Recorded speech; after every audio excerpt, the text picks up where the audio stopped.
오늘 다루는 게 이제 20년대, 30년대인데 딱 100년 뒤 지금 우리 사회거든요. 이게 별로 달라진 게 없는 것 같아서 너무 속상했는데 책 읽다가 일제 강탈기에 대안을 찾은 사람들 네 번째 시간 시작을 해보겠습니다. 일단은 교회 안팎의 도전과 갈등, 1917년에 볼셰비키 혁명을 성공하면서 이제 소련이 그 유럽에 엄청난 영향을 끼치기 시작하죠. 그러면서 사회주의가 인민들의 해방, 노동자들의 해방 이런 것들을 주창하면서 전 세계적으로 확산이 되는데 러시아가 중국, 북만주 이쪽 다 접경에 있으니까 만주 지역에 1920년대에 그러니까 기독교가 아니라 사회주의 운동이 이제 활발하게 벌어져요. 그리고 그 루트를 따라 일본도 사회주의를 받아들이고 아까 이야기한 가가와 도요이코 같은 사람은 그때 당시에 이분이 1888년생인가 1800년대 후반생인데 88년생이신가요? 네. 100년 오빠네. 100년 오빠. 100살 오빠. 그러니까 1920년 되면 이제 30대 중반 막 이때니까 활발하게 활동할 때 아니에요. 지금의 30대와 그때의 30대는 완전 다릅니다. 그때의 30대는 사회 주류 계층이죠. 3, 40대는. 오늘날 30대는 애기라고 그러고 뭐 한 40대 후반은 돼야 그래도 이제 그렇구나 하지. 역시 우리는 한국인이네요. 나이를 물으면 10 이렇게인가요?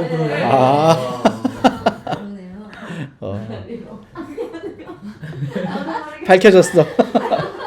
되게 질문이 여기까지 올라왔었는데 참고 있었거든. 이거 처리해 주세요. 네.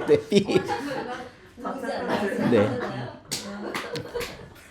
근데 그 무렵에 미국은 이제 경제 대공황 오고 뭐 전 세계적으로 완전 뭐 파탄에 이를 만한 1차 세계 대전 일어나고 그러니까 뭐가 옳은 건지 어떻게 살아야 되는 건지 갈피를 못 잡는 시기였던 것 같아요. 전 세계적으로 그 시기는 신학적으로도 논란이 되게 많았고 좀 이따 나오겠지만 1925년도에 이제 프린스턴 대학교에서 이제 좀 신신학과 구신학이 대립하면서 학교가 갈라져요. 그러면서 프린스턴 신학교에서 이탈해 나간 이제 보수주의자들이 웨스트민스터 학교라는 걸 세우는 거예요. 그래서 지금도 보면 통합층 목사들은 프린스턴 가는 걸 선호하고 합동층 목사들은 웨스트민스터 가는 걸 선호해요. 그런 네. 그 같은 뿌리입니다. 다 북장로교 선교부에서 나온 거고. 선교부가 아니죠. 북장로교에서 나온 거고. 근데 이때 일본에서도 사회주의 운동이 엄청 활발하게 진행되는데 일본 사회 전체가 충격에 빠질 만한 대사건이 일어나요. 1923년 간토 대진제라고 관동 대지진이라고 하는데 관동 대지진은 그냥 팩트고 그냥 뭐 지진이 일어났으니까 관동 지방에서. 근데 요새는 그거는 단순히 자연재해의 문제가 아니라 그 뒤에 일어난 인재다 사실은. 그래서 대진제라는 표현을 학계에서 좀 많이 쓰더라고요. 그 간토 대진제. 요즘에는 그 한자어를 우리식으로 도금한 관동 이런 말도 잘 안 쓰고 원래 그 이야기대로 많이 불러주잖아요. 간토. 동경 아니고 도쿄고. 네. 근데 그 제가 연구하고 있는 함석헌 선생님이 1923년 1월 달에 일본으로 유학 가거든요. 그리고 그 해에 지진이 나는 거예요. 그래서 지진이 나고 후처리되는 모든 과정을 생생하게 다 목격한 거죠. 그래서 그 나중에 CR의 소리라는 잡지에 굉장히 길게 A4 한 15장 이상 되게 내가 겪은 간토 대진제라는 글을 쓰세요. 제가 볼 때는 그것만큼 잘 정리된 글은 아직까지 나온 적이 없는 것 같아요. 관동 대지진의 피해와 상황들에 대해서 거기에는 따뜻한 이야기들도 있어요. 좋은 일본인들. 그러니까 그냥 일반 소시민 일본인들은 따뜻한 마음으로 한국인들도 도와주고 도망가는 사람 숨겨도 주고 이런 일이 일어나는 거예요. 근데 이제 역사에 남는 이야기들은 일본 정부가 그때 당시 어떤 선택을 했는지 이런 게 이제 굵직굵직하게 남는 거잖아요. 근데 제일 처음에는 외국인들을 때려잡았어요. 지진이 일어나고 난 다음에 사회적 혼란을 수습해야 돼. 막 온갖 거리에서 도둑질하고 강도질하고 이런 일들이 막 발생했을 거 아니에요. 그럼 치안을 유지하려면 공공의 적을 만들어야 되거든요. 그때 제일 피해를 본 게 중국인과 한국인인 거죠. 중국인도 엄청 많이 죽었대요. 한국인도 7천 명인가 학살을 당해요. 실제는 그것보다 더 많았겠죠. 근데 그러다가 그래도 혼란이 잠재워지지 않으니까 사회주의 운동이 일어나고 있었다 그랬잖아요. 일본 정부가 사회주의자들을 공공의 적으로 선언해요. 그래서 실제로는 일본 내 사회주의자들이 더 많이 죽어요. 그러니까 이 혼란을 수습하는 방식으로 그런 걸 선택하는 거죠. 정책적으로. 그러니까 사실 일본인들도 많이 죽었기 때문에 현재 간토 대신제에 대해서는 한국은 기념도 잘 안 하는데 몇몇 학술단체만 하는데 일본 내에서는 자기 조상이 맞아 죽은 거예요. 그러니까 꽤 그래도 규모 있게 이거에 대한 추모 행사들을 계속 하고 있더라고요. 특히 올해가 100주년이라 한국도 뭐 각종 역사학회나 기독교 관련 단체들에서 이것과 관련된 발표회도 하고 뭐 기자회견도 하고 했는데 일본이 더 많이 한 것 같아요. 추모 행사의 규모나 진정성이나 이런 게 더 뭐라 그럴까 더 담보가 되어 있다고 해야 되나? 그러니까 결국은 사회주의 운동이라고 하는 건 일제 정부에 의해 탄압받은 운동이에요. 그렇죠? 근데 요 시기에 한국 교회도 사회주의 계열과 갈등을 일으켜요. 갈등이 발생해요. 이 책에서는 그 서술은 그러니까 갈등을 했다는 서술은 해. 근데 이제 제가 생각하기에는 이미 그 시기부터 일본 정부가 사회주의자들을 공공의 적으로 선언한 것처럼 거기에 편승한 거 아닌가 하는 느낌이 자꾸 드는 거예요. 구체적인 연구는 안 돼 있지만 여기는 이제 뭐 만주 지방에 있던 교회와 사회주의자들이 어떤 이론적인 경론을 벌이고 갈등했다. 평양에서 그랬다. 뭐 이런 이야기들이 여기 적혀 있거든요. 근데 저는 딱 간과해서는 안 되는 문제라고 생각하는 게 어쨌든 우리가 일본의 속국이었고 그때는 일본 정부는 사회주의를 용인하지 않았고 많이 죽이기까지 했고 그런 상황에 한국 교회가 사회주의와 이게 갈등을 했다? 이건 단순히 교리 논쟁만으로는 볼 수 없는 것 같은 거예요. 왜냐하면 단순히 교리 논쟁으로만 보면 그때 당시 볼셰비키 혁명이 일어나면서 뭐 종교는 아편이니 뭐니 이런 얘기가 일어나서 종교에 대한 강한 거부감을 사회주의자들이 갖고 있었잖아요. 그렇기 때문에 기독교인들은 그렇게 종교를 무시하는 사회주의와 함께 할 수 없다는 게 지금까지 이어져 내려오는 기조거든요. 근데 그때 당시 기독교 지도자들 중에 사회주의자들이 상당히 많았어요. 여기에도 언급되는 사람들이 있어요. 뭐 이동희 같은 사람이 대표적인 사례고 이 사람은 계속 교회 안에서 활동했던 사람인데 사회주의적 관점을 갖고 하거든요.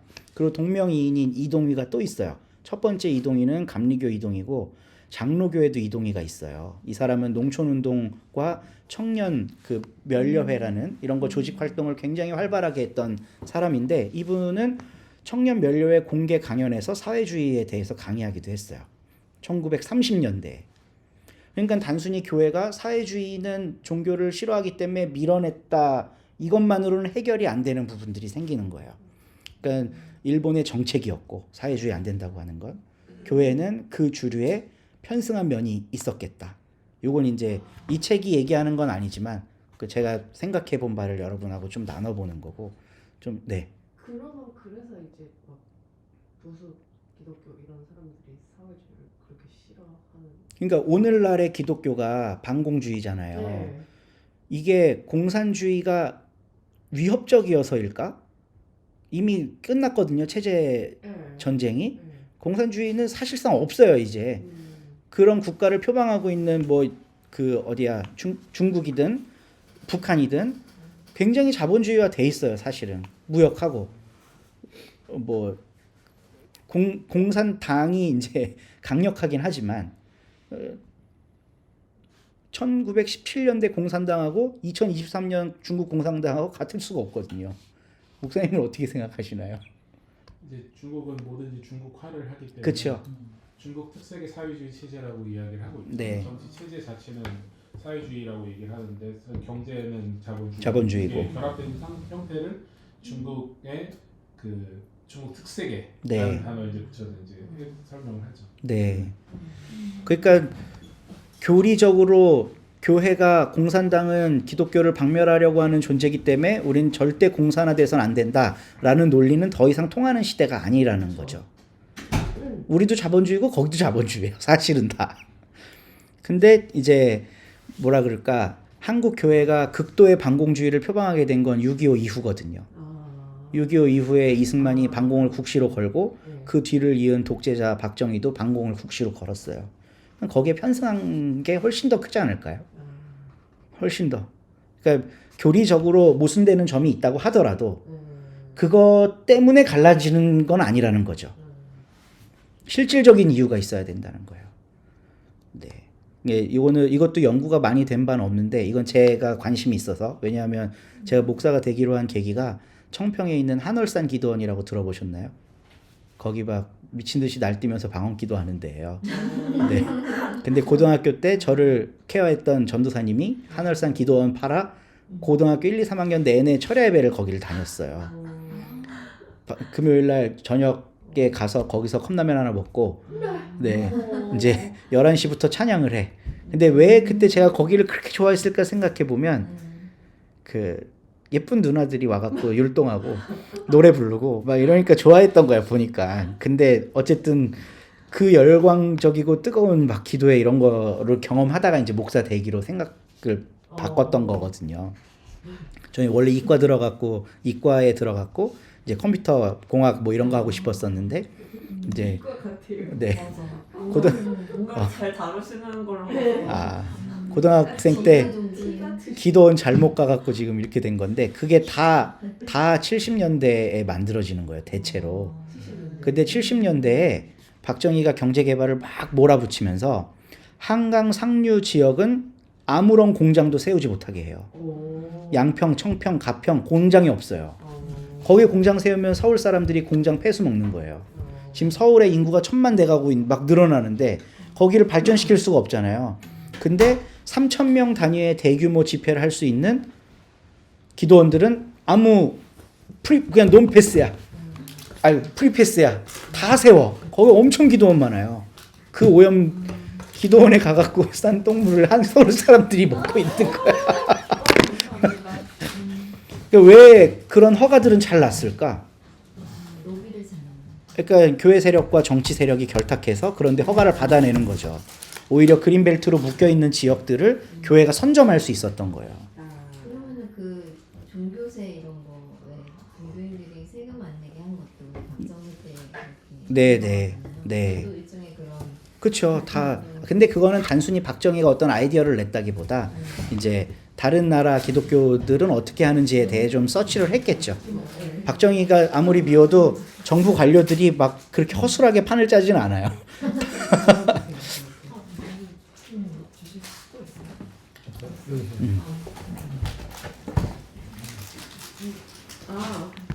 저는 기침할까봐 물만 먹겠습니다.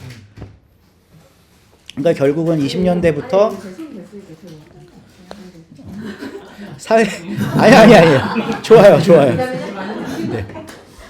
사회주의 계열과 기독교계의 갈등은 있었고 사실 사회주의를 선택한 사람들이 교회를 많이 이탈해 나갔겠죠.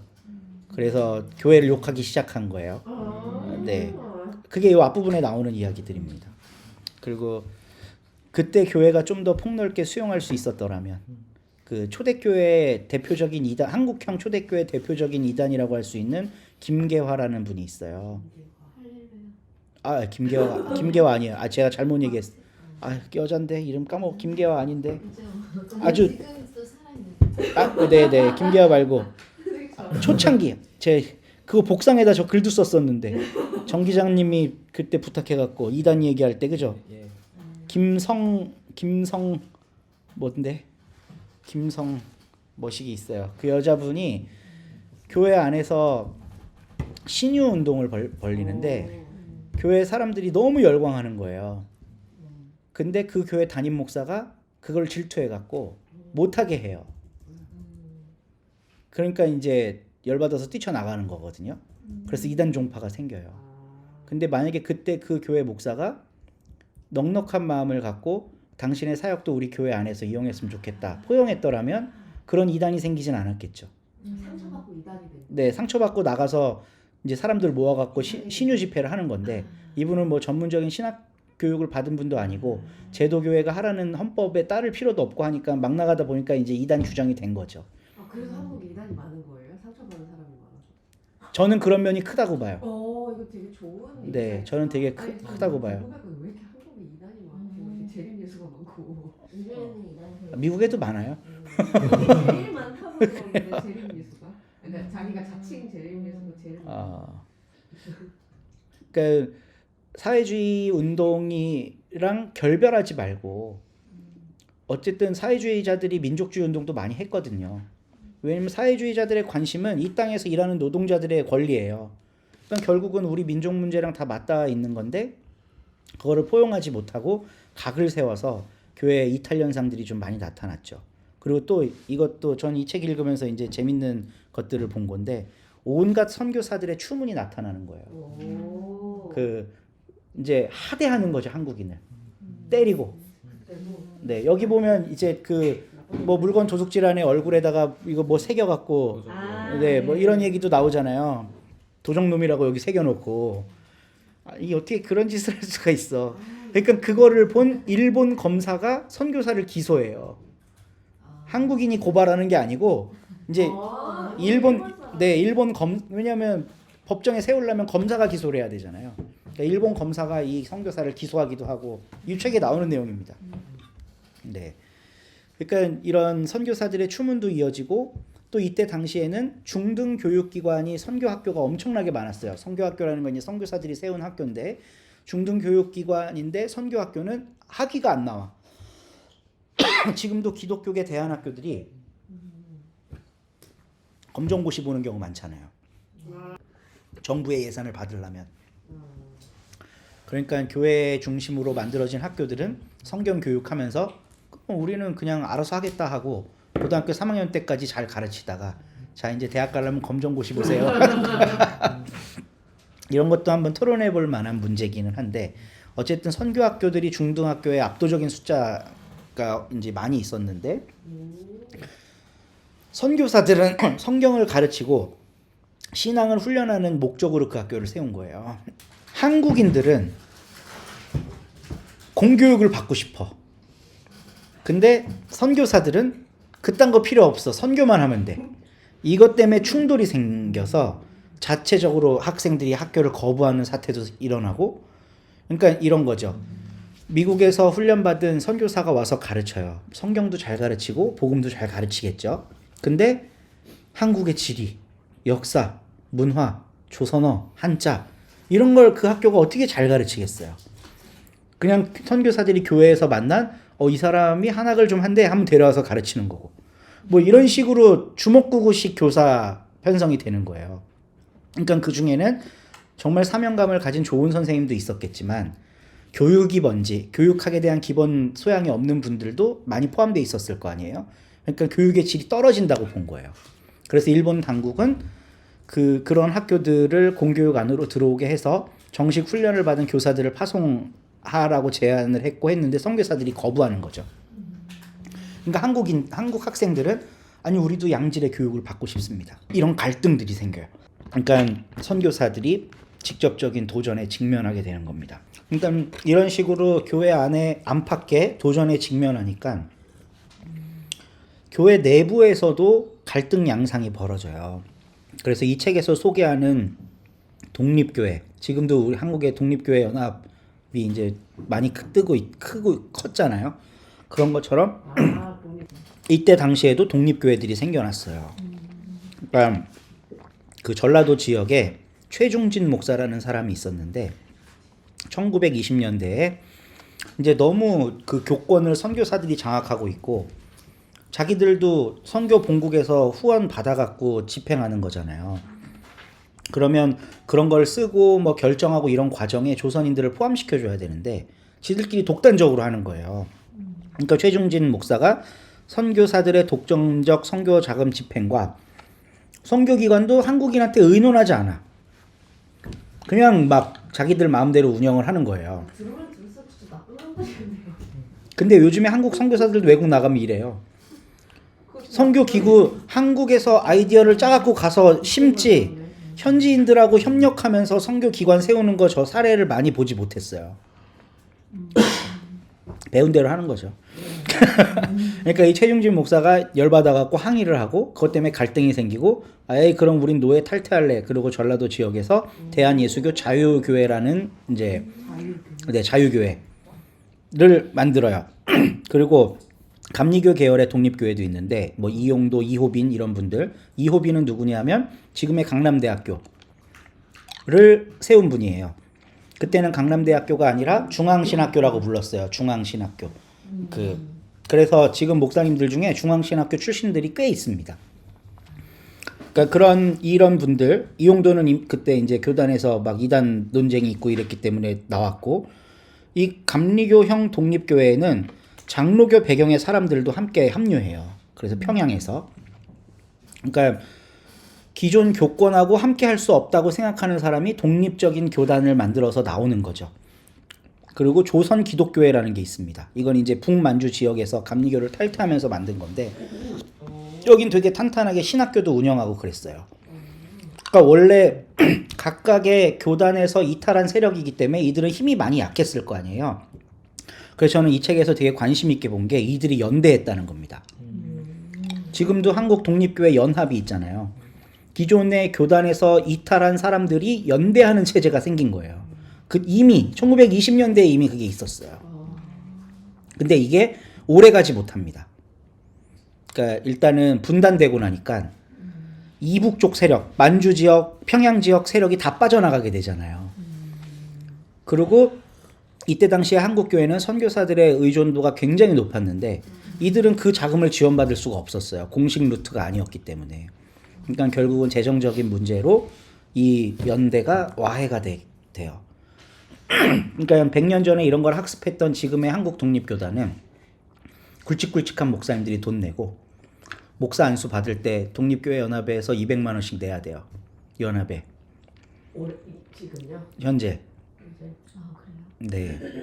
그래서 이거 엄청 비싸네요. 비싸죠. 몰랐네. 말을 놓쳤는데 얼마를 내? 200만 원. 200만 원. 이것도 꽤 오래전 데이터예요.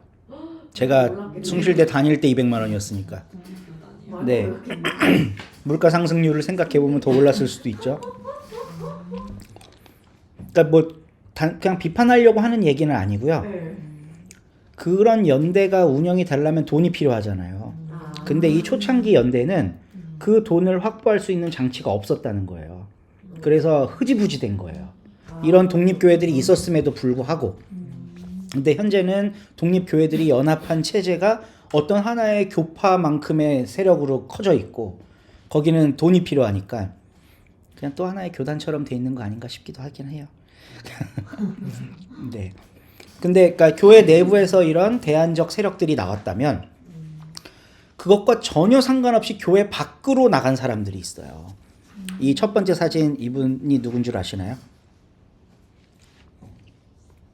우찌무라 간조라는 사람입니다.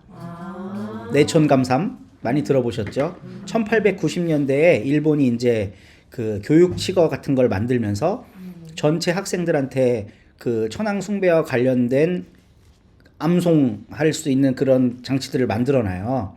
근데 이분이 그때 당시 교사였는데 그걸 거부해요. 나는 하나님을 섬기는 신앙이기 때문에 국가가 하라는 이딴 거 못한다. 그래서 그 사건을 우찌무라 불경 사건이라 그래요. 우찌무라 불경 사건. 그러니까 그 이후에 이제 일본의 주류 세력들은 우찌무라를 이단시했을 거고 그런 거를 중심으로 우찌무라를 따르는 문화생들이 생기기 시작한 거죠. 그리고 1920년대에 함석헌, 김교신, 송두용, 최태용 이런 이제 한국의 지금은 기라성 같은 분들이 20대 초반의 젊은 나이에 일본으로 유학을 떠나요. 그래서 이 두 번째 사람이 이 책에서도 언급하고 있는 최태용이라는 분입니다. 최태용 목사. 이분은 지금도 한국에 이분을 따르는 교단이 있어요. 한국복음교단이라고 들어보셨죠? 최태용 전집도 있고. 네, 지금의 복음교단의 창시자입니다. 어떻게 보면. 그리고 이 옆에 있는 분은 함석헌 선생이라고. 함석헌 선생님은 그 해방 이전까지는 이렇게 사회적 이슈가 되지 않았어요. 그냥 조용한 문필가였어요. 학교 교사였고. 그러니까 이분은 오래 사셨기 때문에 1989년까지 사셨기 때문에 50년대, 60년대, 70년대 그 기간 동안 민주화 운동을 하던 사람들의 정신적 지주 역할을 하셨죠. 그래서 사실 함석헌 선생님이 유명해지기 시작한 건 1956년 사상계에 글을 기고한 이후부터예요. 그 이전까지는 최태용이나 지금 이제 설명할 김교신 이 분이 그 해방 이전에는 이슈였어요. 크게. 네. 그래서 이분들이 다 우찌무라 간조의 제자 그룹인데 우찌무라 간조는 무교회주의자였거든요. 그래서 이분은 JJ 운동이라는 걸 펼칩니다. JJ 하나 J는 재팬이에요. 또 하나는 지저스고. 그러니까 일본적인 기독교가 뭐냐를 고민한 분인 거예요. 그래서 서양의 교권화되고 체계화된 교단 종파를 우리가 받아들여야 될 이유는 없다. 다만 예수는 고상한 분이기 때문에 일본이 예수를 받아들이면 우리 일본 잘 될 거다. 이런 생각으로 교회를 떠난 기독교 공동체를 꾸리셨고 이분이 수요일 날 성경 강해를 하면 500명, 600명씩 참여했다 그래요. 그러니까 문 뜯고 밖에까지 들은 거지 다. 이때는 뭐 마이크 시설도 열악했을 텐데. 그러니까 이 조선인 그룹들은 항상 좋은 자리에 앉아서 듣고 또 우찌무라가 이 김교신이나 함석헌을 많이 아꼈다 그래요. 근데 우찌무라에 대해서는 호불호가 많이 갈리는데 일단 그 내촌감삼 전집 이분의 성서 해설 이런 거는 보수적인 교단에서도 선호할 만큼 굉장히 복음적이고 보수적이에요. 근데 이제 일본은 일본인이라는 한계 때문에 이제 조선 병탄에 대한 입장을 애매모호하게 해요. 그러니까 뭐라 그럴까? 내가 볼 땐 조선은 아직 좀 더 깨어나야 되는데 차라리 이런 일본의 통치를 받는 게 나을 수도 있다. 이런 걸 공개적으로 몇 번 얘기를 한 적이 있어요. 근데 그때 당시를 산 일본인이니까 그런 생각할 수 있다고 생각해요. 근데 김교신과 함석헌의 차이가 있는데 그런 얘기를 듣고 나면 김교신은 책상을 때려 부시는 거예요. 내가 저 할배 그 멱살이라도 한번 잡아야지 하고 막 뛰쳐나가려고 하는 것처럼. 근데 함석헌은 그냥 밤새도록 우리 선생님이 왜 그랬지? 그냥 이러다 마는 사람이었어요. 그러니까 김교신은 일찍 죽고 함석헌은 오래 살아요. 네, 실제로 김교신 일기를 읽어보면 아주 재밌는데 청량리역에서 기차표를 사려고 하는데 한국인 영무원이 앉아서 팔고 있고 일본인도 와서 사고 한국인도 와서 표를 사요. 근데 이 영무원이 일본인한테는 친절하고 한국인한테는 불친절한 거예요. 이 모습을 보고 열받아서 김교신이 짱돌로 거기 유리창을 깨버려요. 이런 분이에요. 그리고 지금 이 사람 머리가 스포츠잖아요. 나이 들어서까지 계속 스포츠예요. 그래서 이제 그리고 김교신의 별명을 함석헌이 붙여준 건데 양칼이라고. 면도칼. 양칼. 네, 면도칼처럼 아주 이렇게 예민하고 날선 사람이라고 뭐 이런 별명도 붙을 만큼 그랬고 이제 김교신은 한국형 무교회주의의 아버지격 되는 사람이에요. 이 최태용도 처음엔 그걸 함께 했는데 김교신하고 나중에 결별하죠. 최태용은 비교회주의 노선을 선택해요. 비교회. 그리고 여기는 무교회주의 노선을 선택하고 저는 그냥 뭐 아다르고 어다른 정도라고 생각하는데 비교회나 무교회나 다 그걸 또 디테일한. 하는 바는 어떤 면이 많았어요? 그러니까 이제 김교신은 평생 우찌무라를 최고의 스승으로 생각했고 우찌무라식 기독교를 한국형으로 정착시킨 사람인데 김교신이 한 말 중에 아주 유명한 게 김치 냄새 나는 기독교라는 거예요. 그러니까 우찌무라가 JJ를 했잖아요. 우리는 김치 J를 하는 거예요. 한국형 조선형 기독교. 김치 지저스. 그러니까 우찌무라를 그대로 복사 붙여넣기 한 게 아니라 형식만 복사해서 우리식으로 붙여넣기를 한 거죠.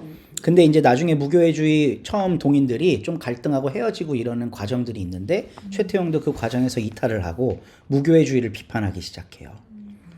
너네는 일본 군국주의를 오히려 내면화하는 거다. 왜 일본 거를 갖다가 쓰냐. 그래서 우리는 우리 나름대로의 비교회를 할 거다. 이제 이런 식으로 나뉘게 되는 거죠. 그러니까 그거는 뭐 어떤 교리적이고 이념적인 논쟁이 아니라 성서조선 동인들의 갈등과 그런 문제가 좀 있었다고 보는 게 맞아요. 김교신이 성서조선을 만들면서 여러 차례 이제 슬퍼하며 오는데 동인들이 하나씩 떠나는 거예요. 물론 함석헌은 끝까지 남아 있었어요. 함석헌은 나 안 해! 이런 사람이 아니야. 그냥 뭐가 그러면 왜 이러지? 얘네들 싸우면 안 되는데 뭐 이러는 사람인 거예요. 그래서 끝까지 함께 했고 이제 소위 성서조선 사건이라고 1943년도에 김교신이 성서조선에다가 조화라는 시를 써요.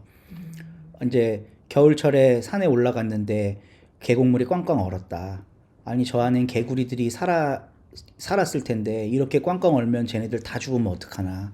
그러다가 가서 딱 봤는데 얼음 밑으로 개구리가 폴짝 뛰는 걸 본 거예요. 아, 전멸은 멸했구나.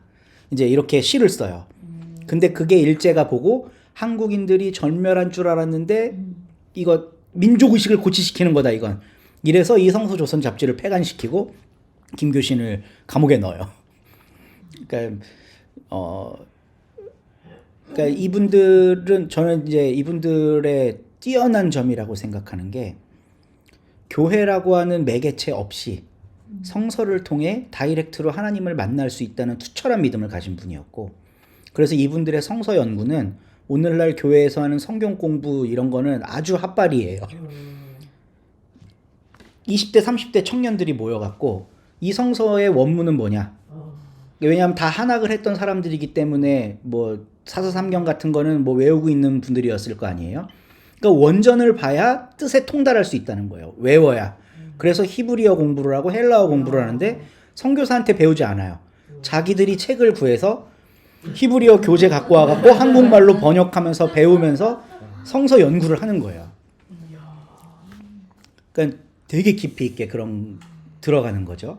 그래서 함석헌 선생님이 80대에 한 요한복음 강의 이런 걸 보면요. 요즘 목사들이 진짜 이건 크게 반성해야 되고 내가 이 한 구절의 성경을 해설하기 위해 얼마나 많은 것들을 참고했는지 이런 걸 함석헌의 성서 강의를 보면 알 수 있거든요.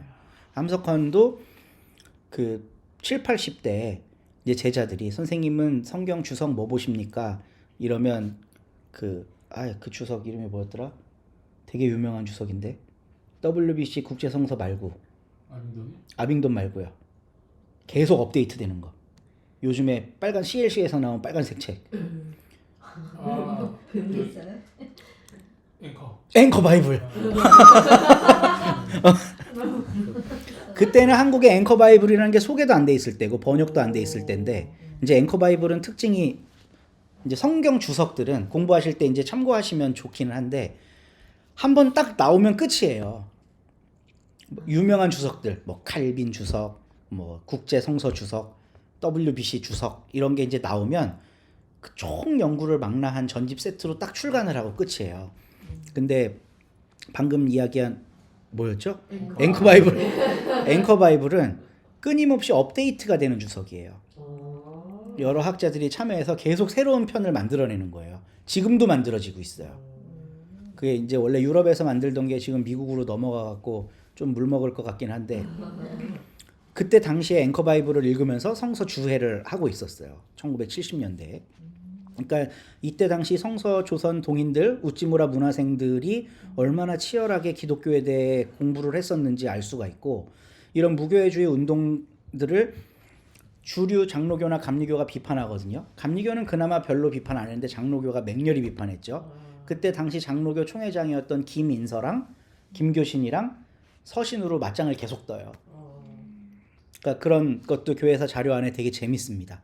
그러니까 김인서는 니네 우찌무라라는 일본 놈들 제자라며 너네 군국주의 내에 막 이렇게 비아냥거리듯이 쓰고 김교신은 너네가 우리만큼 성서에 대해서 진지해? 와서 맞짱 떠! 뭐 이런 거예요. 그 내용을 보면 몇 번 이렇게 주고받는 게 있어요. 잡지에 기고하면서. 그러니까 이런 분들은 교회 없이도 성경으로 신앙생활을 할 수 있다는 믿음으로 교회 밖에서 대한기독교 운동을 하신 분들인 거죠. 그러니까 독립교회를 세운 사람들과 달리 아예 처음부터 교회라는 제도 자체를 거부한 사람, 이런 사람들이죠. 교회라는 제도를 거치지 않고 성서를 통해 바로 예수와 만나는 삶을 사는 신앙 공동체를 추구하던 우찌무라의 사상을 사람들은 무교회주의라고 불렀다. 이분 신앙 공동체라고는 하네요. 신앙 공동체죠. 교회는 아니지만 교회는 아니고. 저는 이 한국어의 묘미를 무교회주의에 적용해야 된다고 보는데 무교회주의라고 읽으면 교회 같은 건 없어져야 된다라고 읽을 수 있잖아요. 근데 이걸 띄어쓰기를 무교회주의라고 하면 너무 아름다워지는 거예요. 교회라는 건 교회인데 교회주의, 교회가 최고야. 교회를 섬겨. 막 교회가 예수님을 대체해버리는 거를 안 된다는 거죠. 그러니까 저는 무교회주의라고 이분들을 해석해요. 저는 무교회주의가 아니라. 네. 네. 그러니까 근데 이게 이런 현상들이 오늘날에도 계속 같이 나타나요. 지금 나들목 교회는 이런 교회인 거예요. 그렇죠? 그리고 새로 교단에서 이탈해서 각자 교회를 꾸리는 사람들이 엄청나게 많아지거든요. 우리가 이제 다음에 비제도권 교회라는 책 다루면서 나누게 될 텐데 지금 한국 교회는 늘어나고 있어요. 가정교회 형태. 그러니까 작은 형태로 이탈해서 나간 사람들이 평신도 교회도 꾸리고 목사들만 모이는 데도 있고 목사를 초청하는 곳 안 초청하는 곳 뭐 나뉘고 목사가 있지만 목사의 권한이 없는 교회도 있고 뭐 새로운 류의 교회들이 엄청나게 많이 생기고 있어요. 그리고 이건 전 세계적인 현상이고 교단에 소속되지 않은 채로 자기들만의 독자 노선을 걷는 교회들 그리고 그 교회들 중에 필요에 의해서 독립교회 연합이라고 하는 곳에 가서 이제 연대를 하거나 혹은 또 지금 한국예수교 연대라고 하는 단체도 나와서 활동을 하고 있거든요. 거기도 가입을 하면 그 세제 혜택 같은 거 받을 수 있도록 행정 시스템이 이제 갖춰져 가고 있어요. 그리고 신학교를 운영하진 않을 거지만 각 그 아카데미들에서 운영하고 있는 신학 교육을 적절하게 이수하면 목사 안수까지도 해줄 수 있는 프로그램을 준비하고 있더라고요. 그러니까 또 새로운 교회들 거기는 이제 어떤 교회들이 많이 가냐 하면 요즘에 뭐 큐어 문제나 이런 것 때문에 이탈하는 분들이 생기잖아요. 쫓겨나는 분들. 그러니까 이런 분들이 몸을 기댈 곳이 또 생기는 거예요. 연대하는 체제가. 근데 이런 거는 엄밀한 의미에서는 교회 안에 대한 세력이라는 거죠. 20년대 사례를 봤을 때 기존의 교회와 갈등하고 새로운 교회 운동을 하는 거예요. 근데 또 하나는 교회 밖으로 나가서 그냥 신앙 공동체, 교회라고 하는 이름도 없어. 이런 걸 꾸리며 사는 그 사람들도 있는 거죠. 오늘날도 마찬가지입니다. 저는 가나안 성도 현상을 이거라고 봐요. 이때 당시에는 소수의 각성된 사람들이 가나안을 선택했다면 오늘날은 200만이 가나안을 선택하는 거예요. 그거 뭐 대한교회든 뭐든 조그만 교회든 평신도 교회든 다 소망 없어 안 가. 이러는 사람들이 점점 많아지고 있어요. 200만이요? 200만이라고 하더라고요. 맞나요? 저도 그렇게 저도 그렇게 들었어요. 엄청나게 많아요. 왜냐하면 개신교 인구를 700만, 800만 보는데 예배 인구 따져보면 300만밖에 안 될걸요. 교회 안 가요. 교회 안 가. 저희 교회는 그런 사람들만 모였습니다. 교회 안 가다가 그래도 한번 그래 안 가면 좀 찜찜하니까 오는 분들. 한 분은 금요일 날 이메일이 왔어요. 예배 있나요? 이러고 예배 있지요. 가도 되나요? 네 오세요 하고 왔는데 그 전주에 담임 목사님이 설교하는데 자기를 깐 거예요. 예배 시간에 이제 한 100명이 안 되는 작은 공동체였는데 깠어. 그래서 예배 중간에 난 이제 다시는 교회 안 가고 보따리 싸갖고 뛰쳐나가서 교회 사람들 연락처 다 차단하고 월요일부터 금요일까지 끙끙 혼자 앓다가 나는 이제 그냥 유튜브로나 예배 드려야지 하고 검색을 했는데 저희 교회를 본 거예요. 그래서 그 다음 주부터 등록해서 지금까지 다니고 계신 분이 있는데 그러니까 기존 교회에서 이렇게 이탈해서 나온 분들이 우리 교회로 왔다는 거는 요런 형태인 거죠. 요런 형태 사실은. 저희 교회는 뭐 물론 독립교회는 아니지만 교단에 소속돼 있는 교회지만 그러니까 내용적으로 본다면 근데 가나안을 선택하고 아예 교회 안 나가고 이런 분들은 이런 류가 되는 거겠죠. 근데 차이가 있다면 이들은 맹렬히 성서 안에서 하나님을 만나려고 애썼고 지금의 가나안들은 여러 갈래로 나뉘겠죠. 이런 선택을 하는 분들도 있지만 아예 관심이 없어 그냥 무종교인 분들도 있을 거고 네, 그러니까 100년 전의 현상이 지금도 반복되고 있는 것 같아요. 그러니까 지금도 제도적 교회 없이 신앙생활이 가능할까? 이런 고민들 한번 던져보는 것도 좋을 것 같습니다. 그리고 이제 저는 다 동의하진 않지만 이분이 오늘날에 왜 이렇게 교파가 많이 나뉘었을까에 대한 원인으로 1920년대에 이미 교파적 신학적 갈등이 있었다라는 걸 이야기를 하고 있어요. 우리나라로 들어온 선교사 그룹들이 다양하잖아요. 남장로교, 북장로교, 호주장로교, 캐나다 장로교, 남감리회, 북감리회, 이게 아주 대표적인 건데, 이제 캐나다 장로교는 진보적이고 미국 감리회도 대체로 진보적이었고, 그리고 미국 감리회는 일찌감치 일본 선교를 했기 때문에 일본에 더 우리나라보다 훨씬 더 큰 선교 지부가 있었어요. 그러니까 한국에서 목회자로 양성받다가 해외 유학을 갈 때 일본에 들려서 공부를 하고 또 미국에 가서 공부하고, 이런 감리교 지도자들이 많았기 때문에 대체적으로 좀 진보적인 성향의 분들이 많았단 말이에요. 근데 장로교는 남이든 북이든 다 보수적이에요. 그러니까 그 한국 장로교의 7, 8할, 그러니까 한국 교회 전체의 7할 정도가 미국 장로교가 감당하고 있었는데, 당연히 주류는 장로교였고, 이제 호주 장로교도 대체로 보수적이긴 했는데 그나마 사회 참여적인 분들이 좀 있었고, 캐나다는 좀 많이 진보적이었는데 이북 지역에서만 선교를 했고, 감리교는 워낙 세가 작았고, 그러니까 장로교만큼 크지 못했고, 그래서 보수적인 장로교가 한국 교회 전체를 이렇게 지배하고 있는 상황 속에서 크고 작은 갈등들이 생긴 거예요. 일단 평양 장로회 신학교는 북장로교 선교사들이 주력으로 이제 운영을 했던 학교인데, 여기는 신사참배하라고 하니까 우린 그럼 교육 안 해 하고 문 닫아 버리잖아요. 저는 그게 옛날엔 그냥 잘한 결정이라고만 생각했거든요. 근데 또 어떤 측면도 있냐면 조선인들은 난데없이 학교가 없어져 버린 거예요.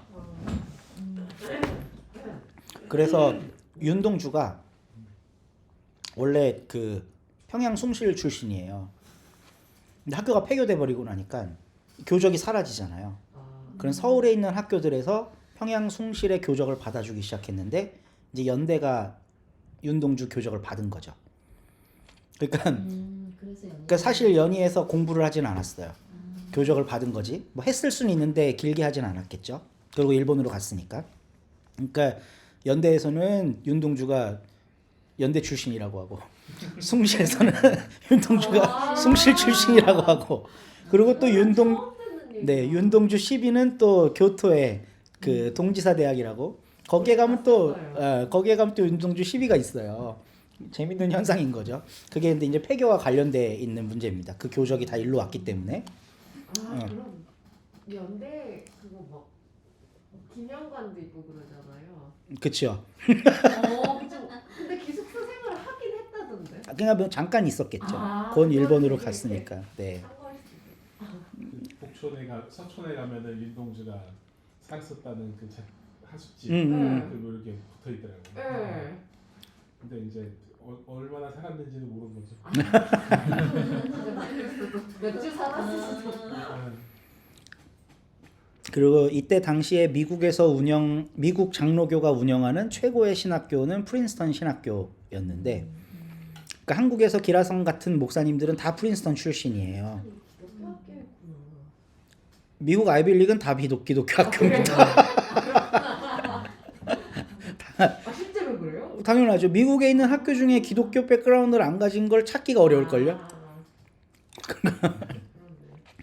그 이제 프린스턴 이야기가 좀 중요한데, 1925년대에 학교가 분열했다 그랬잖아요. 이게 신학적인 이슈 때문에 분열을 해요.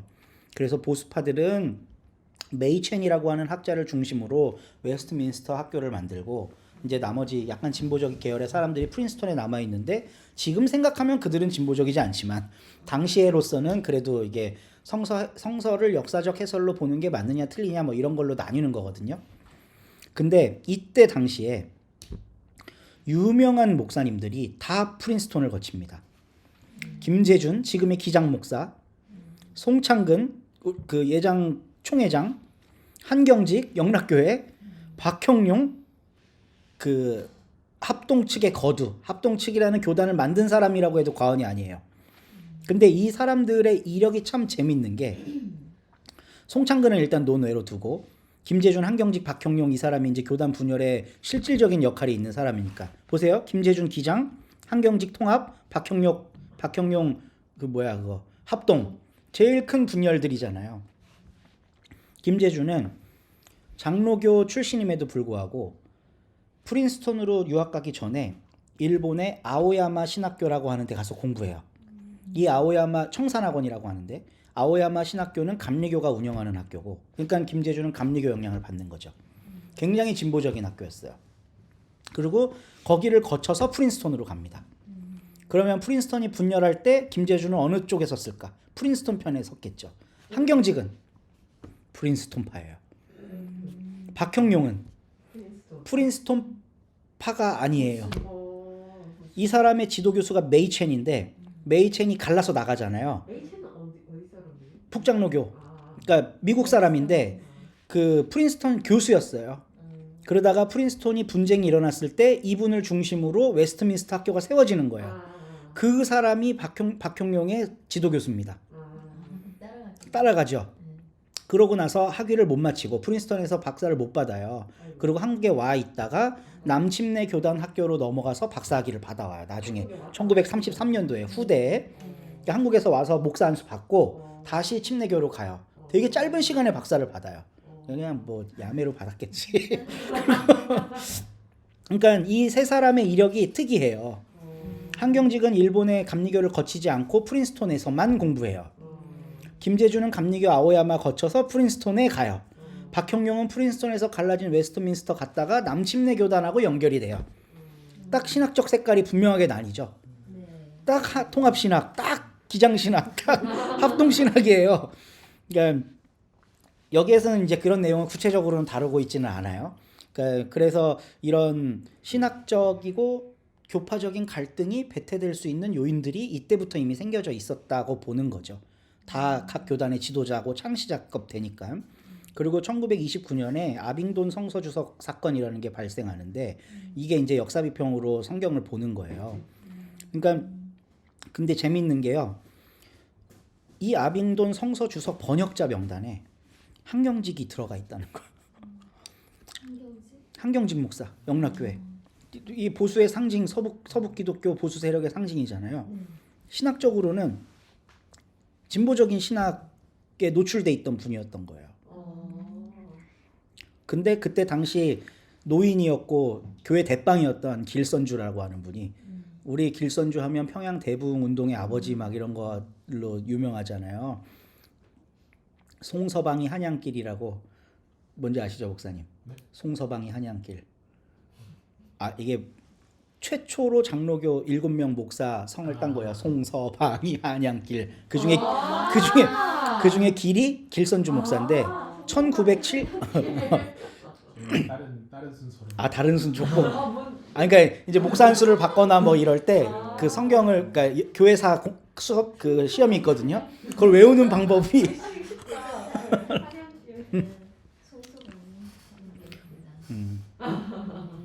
그러니까 길선주가 그때 당시에 아주 노인이면서 올로였는데 이걸 이단으로 규정해 버려요. 그러니까 엄밀히 따지면 장로교 수뇌부에 의해 한경직도 이단 판정 받은 경우가 있었던 거죠. 네. 그러니까 왜 오늘날 한국 교회 안에 이런 신학적 차이가 있을까? 100년 전으로 돌아가면 어느 정도 답이 보인다. 네. 그리고 이제 10장에는 농촌과 사회 그리고 여성 이야기가 나오는데 1900년대 초반부터 전 세계적인 기독교 연합 운동들이 막 펼쳐지기 시작해요. 그러다 1920년대에 예루살렘 선교 대회라는 게 생겨서 한국에서도 그 대회에 사람들을 파송하는데 감리교, 장로교, YWCA, YMCA의 대표격 되는 사람들이 거기를 갑니다. 근데 거기 가서 이 사람들이 농촌 문제가 심각하다는 거를 각성을 하고 돌아와서 이제 한국 농촌 문제에 대해서 깊이 있는 관심을 갖고 그 사업들에 천착을 하기 시작해요. 일제강점기에 가장 고통받은 사람이 누구였을까? 농부들인 거죠. 왜냐하면 그때 당시는 우리는 산업이 없기 때문에 농업이 인구의 80-90%가 농업이었을 거 아니에요? 그럼 일본이 수탈을 하기 위해서는 농업을 조져야 돼. 그래서 일본이 했던 두 개의 큰 사업이 있는데 토지 조사 사업을 해요. 그 지난주에 잠깐 이야기를 나눴었는데 토지 조사 사업을 해서 지주는 인정해주지만 소작권은 인정해주지 않았다 그랬잖아요. 그러니까 그런 일들이 하고 산미 증상 계획이라 그래서 군수물자에 동원할 그 곡식들 이런 것들을 체계적으로 수탈하는 과정이 이제 펼쳐지는데 그러니까 농민들이 가장 고통을 많이 받는 거죠. 그래서 각 교단별로 농촌 운동이 활발하게 진행이 됩니다. 근데 이때는 이미 1920년대 30년대이기 때문에 한국이라는 나라는 조선도 없고 한국도 없고 일제의 감시를 받는 세상이잖아요. 그러니까 교단에서 진행한 교회들이 진행한 농촌 운동에는 이런 한계가 있었어요. 이 책이 얘기하고 있습니다. 총독부의 정책과 법 테두리 안에서 하는 농촌 운동은 당시 농촌의 가장 절실한 문제들과 충분히 씨름하지 못한 한계를 드러냈다. 예를 들어 개신교 농촌 운동가들은 당대 한국 농촌의 가장 큰 문제 가운데 하나였던 이 소작 문제 이런 걸 못 다뤄요. 그리고 이 책이 얘기하는데 이때 당시에 개신교는 이미 지주 그룹이 돼 있기 때문에 법인화하고 재산 보호받고 땅을 갖고 있잖아요. 그리고 그 성도들도 그 땅을 소유한 사람들이 먼저 많이 온 거죠. 특히 서북지방 평양의 지주들이 교회에 많이 참여하기 시작했어요. 그러니까 기독교 지도자들이 지주였기 때문에 소작 문제를 못 다룬다는 거예요. 그리고 소작 문제를 다루면 일본하고 정면으로 맞짱을 떠야 되는데 그것도 두려운 거죠. 그러니까 본질적인 문제는 해결하지 못한 채 절제 운동이라는 걸 벌려요. 되게 재밌는 건데 이거 제 노래 한번 같이 불러볼까요? 금주가 이때 당시에 불렀던 금주가 그런 노래가 있었어. 이거 노래도 같이 들어볼 수 있습니다. 오. 따라하셔도 됩니다.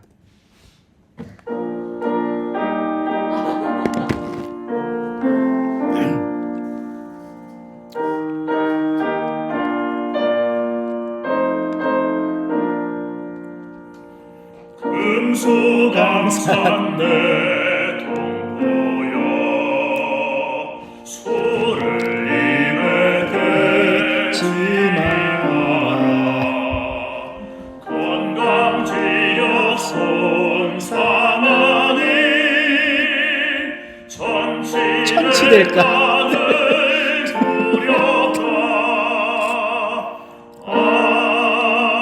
마시지 마라 그 술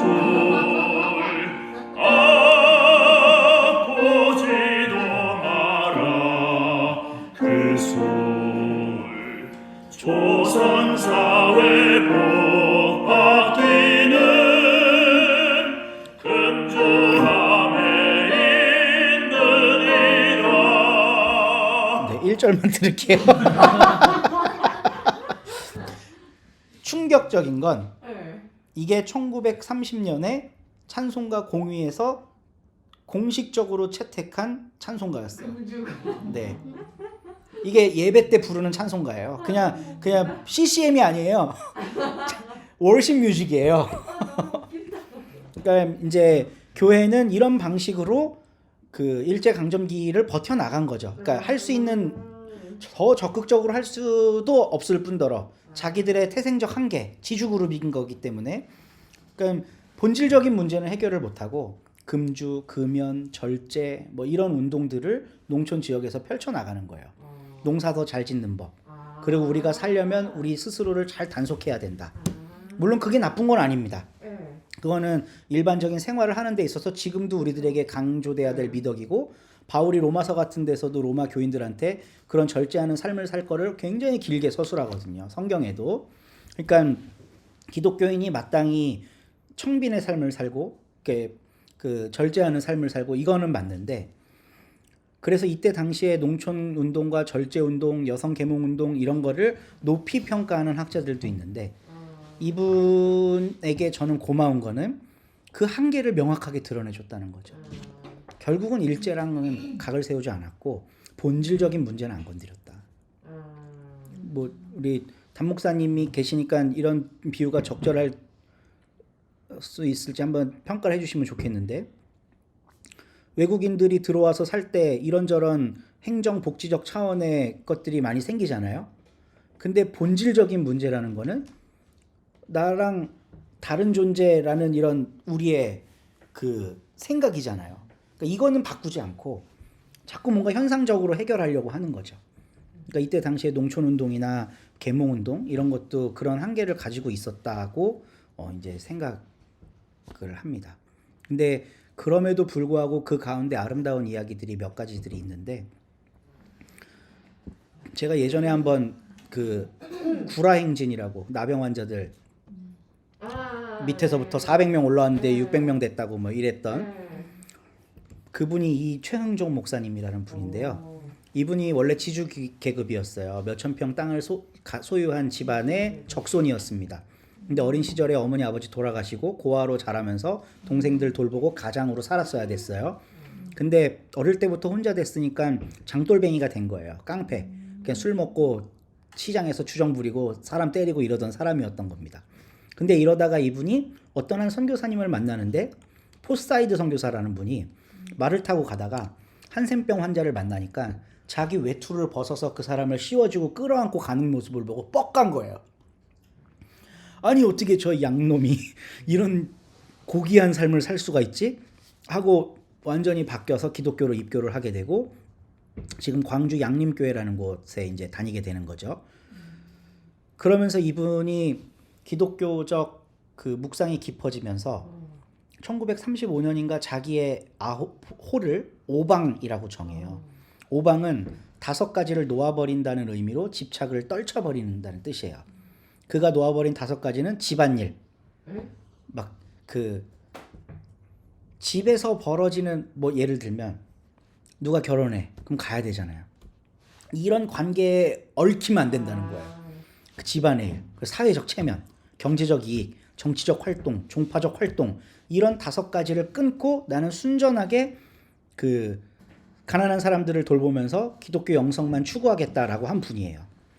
지상의 일을 떠나 오직 하나님 속에서 자유롭게 살겠다 이렇게 선언을 한 거죠. 이분이 교회를 광주 무등산에다가 세우는데 지금도 가보면 되게 재밌어요. 거기도 역사기행 코스인데요. 그 무등산 전체가 사찰 거예요. 그 일대가 무등산 전체는 아니고. 그리고 무등산이 무슨 뜻인지 아세요? 담 목사님 아실 것 같은데. 뭐 이렇게 뭐가 없다고 그 뭐라고 그러죠? 능선? 능선? 뭐지? 등이 등. 1등, 2등 할 때 등이에요. 차별 없는 산이란 뜻입니다.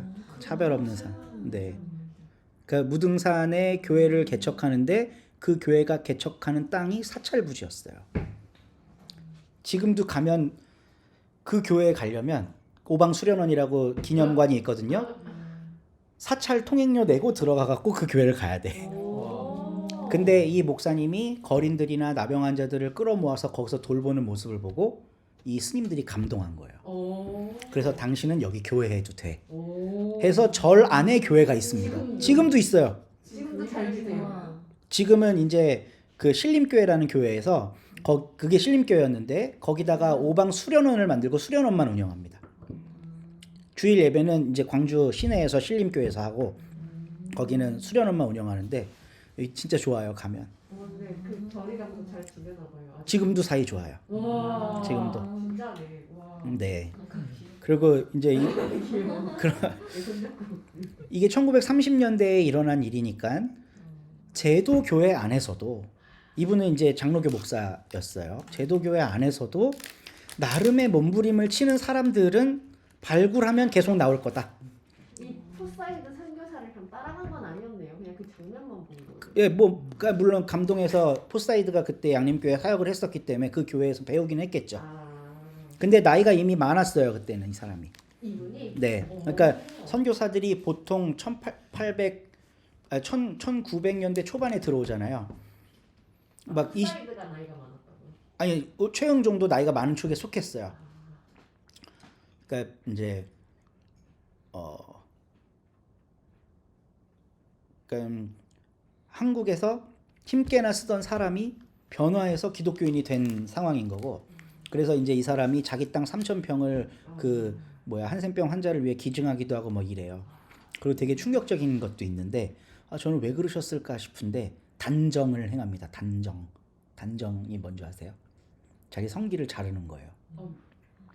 세브란스에 와서 자르셨다는 이야기가 있어요.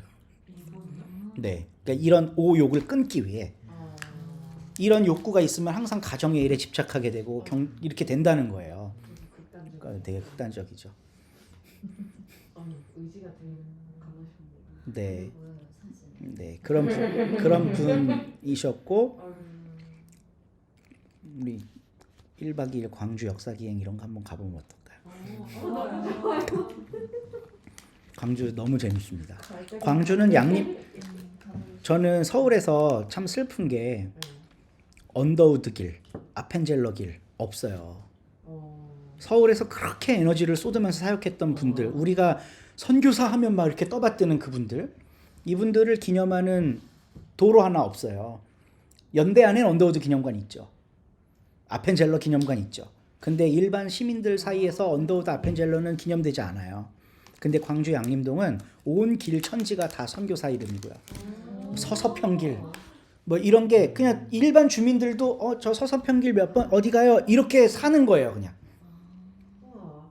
그러니까 그 삶의 가치를 이렇게 네. 인정하고 알리고 하는 건데 여기는 왜 안 그런 거예요? 여기는 정치적, 제도적, 경제적 이익 계산 때문에 선교사들에 대한 호불호가 극명한 거예요. 사회주의 운동하던 사람들은 선교사 이 양껏들 왜 우리 민족한테 와서 난리야 뭐 이랬을 거고, 근데 광주 같은 지역은 그런 게 없었던 거죠. 선교사랑 그 동네 사람들이 하나가 돼서 그냥 산 거예요, 같이. 네. 그래서 유화래라고 하는 선교사는 이제 광주 양림동에 있는 수피아 여학교 교장을 오랫동안 지내셨는데, 이제 그분 밑에서 배웠던 이분도 그분하고 같이 교류를 많이 해요. 그분 밑에서 배웠던 이세종, 이현필 이런 분들이 6.25 때 선교사를 피난시키기 위해 그 여자 처녀 선교사님을 등에 업고 그 전라도에서부터 쭉 올라오면서 피난도 가고 그러거든요. 그리고 이분들이 이제 전쟁이 일어나니까 전쟁 고아들이 많잖아요.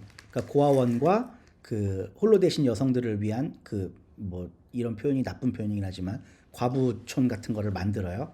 그래서 그걸 지금까지도 하고 있습니다.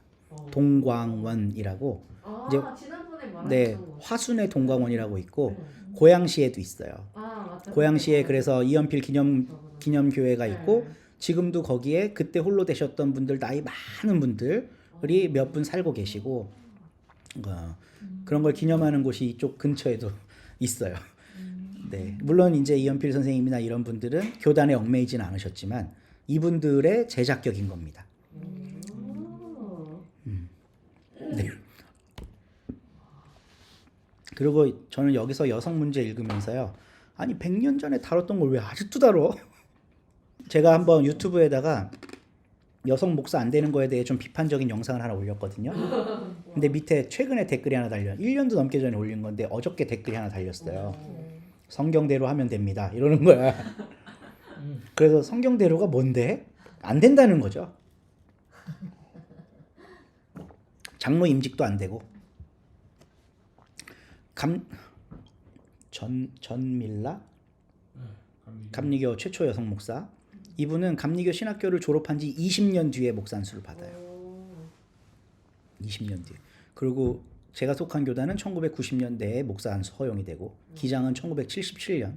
감리교는 형식적으로는 일제강점기에도 허용을 한 건데 사실상 여자 목사가 선호되지 않고, 그래서 저는 뭐 처음에는 우린 그래도 여성 목사가 된다고 자부심을 가졌는데요. 사역의 현장에 나와 보니까 안수만 좋지 할 수 있는 건 아무것도 없어요.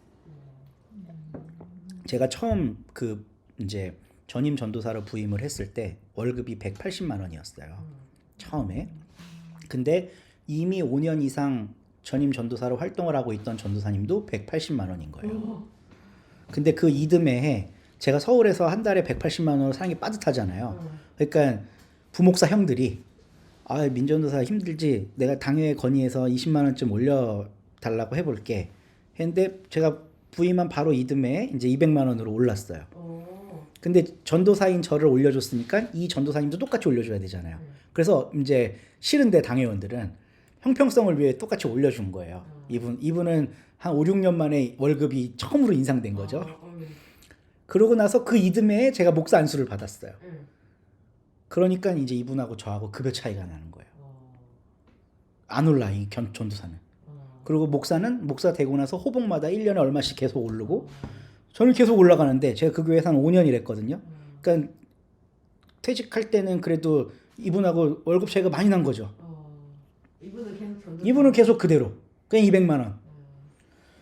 그러니까 이때 당시에도 이거 읽어보면 여성 임금차별, 전도부인은 돈 조금 주고 전도인 남자들은 풀타임 사역자로 인정해주고 교회가 이렇게 한 거예요. 지금도 그런 거예요. 지금도.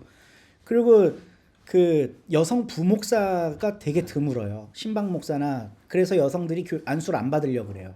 신방 전도사인데 안수를 받으면 그걸 못 하거든요. 안수를 받은 교회 보직이 신방 전도사야. 근데 안수를 받으면 딴 일 해야 되잖아요. 신방은 못하니까. 네, 설교도 해야 되고 축도도 해야 되고 이러니까 그냥 신방에 전념하는 뭐 그걸 할 수가 없는 거예요. 뭐 큰 교회들이야 신방 전담 목사도 있겠지만 500명 전후의 중형 교회들에서는 신방 전도사라는 보직이 있어요. 지금도. 그러니까 남녀 간의 임금 차이, 그 일자리의 차이. 제가 신대원 졸업할 무렵에 그 우리 교단 신학교에 만약에 300명을 신대원 모집하면 100명이 넘는 여성 신대원 그 학생들이 있었거든요. 목사님 때도 그렇죠. 그렇죠. 100명 넘죠. 100명 넘었던 것 같아요.